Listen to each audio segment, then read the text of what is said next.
Good afternoon. Welcome to River's Edge Homestead. If you've been following me along here on the homestead, you'll know for the last couple of weeks I've been rebuilding a trailer.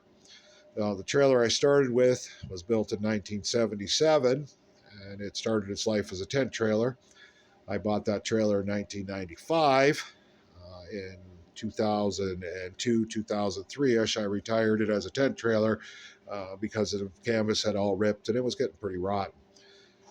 So we converted the tent trailer to a 6x7 utility trailer. It would have had 4-foot axles, so the axles would have been inside the box. But it did its job for many years. So from that time forward, so for about 20 years, it did its job as a utility trailer. And after which, we bent the axle in it this fall, pulling it out of the bush, so I had to redo the axle. So once I had to redo the axle, I could have just simply threw another axle under it, but I really wanted a little bit bigger of a trailer. Having said that, I don't like to buy things new if I can build them, hopefully for cheaper than buying them.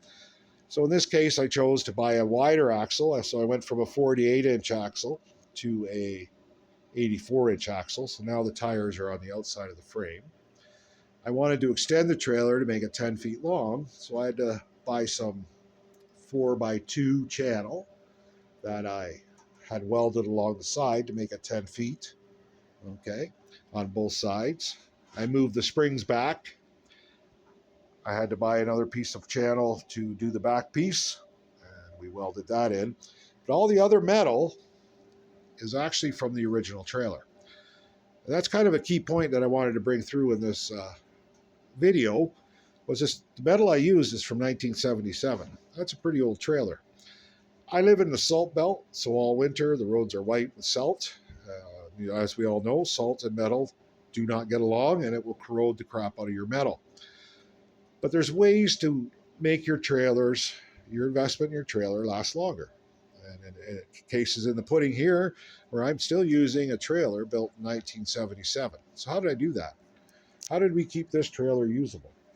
Well, one of the biggest investments in your trailer is keeping that metal clean or keeping that metal from rotting through. Now, so every couple of years, when you are looking at your trailer, you want to take the time, and in wintertime is a good time for it if you have a garage, otherwise it's too cold, is just take a moment to repaint your trailer frame. Now, you don't have to take the deck off, you can do it from below. In this case, I had to take the deck off anyway. It was pretty much rotten. It was quite old. But you can just lift the trailer up with a jack. And I have axle stands that are about 2.5 feet high. And you can go underneath and you can paint your trailer. That will keep your trailer or slow the rusting process down. Now to do that, you're going to need a 4.5-inch grinder, which you see I use all the time, and something that looks like this. It's just a wire brush, screws on your grinder, and you take that and you try to get as much loose rust off of your trailer frame as possible. You're not going to get it all. There's still going to be rust in your frame because your frame is going to have corrosion in it. And there's the only way to get a corroded piece of metal out is to actually cut it out, re-weld in a non-corroded piece. But if you use a good rust paint that adheres to the corrosion and slows it down, it will keep your trailer lasting a little bit longer.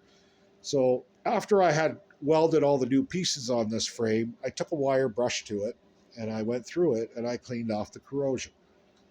After doing that, we lifted her up and we put a good thick coat of rust paint on it. Now this trailer being 6x10, I used 2/3 of a gallon of rust paint because I basically put a thick coat on it twice. That'll help with your trailer. It'll help keep that trailer lasting a little bit longer. And if you do it every 4 or 5 years, your trailer could last you 30 years like this one has done for me. It's lasted me a good long time, and I'm still using it today. I'm repurposing it, I'm rebuilding it, and it will go probably for another 20 years until I'm done homesteading. Anyway, this is River's Edge Homestead, and just a little bit of a thought for the afternoon on how to get your equipment to last a little bit longer and save you some money.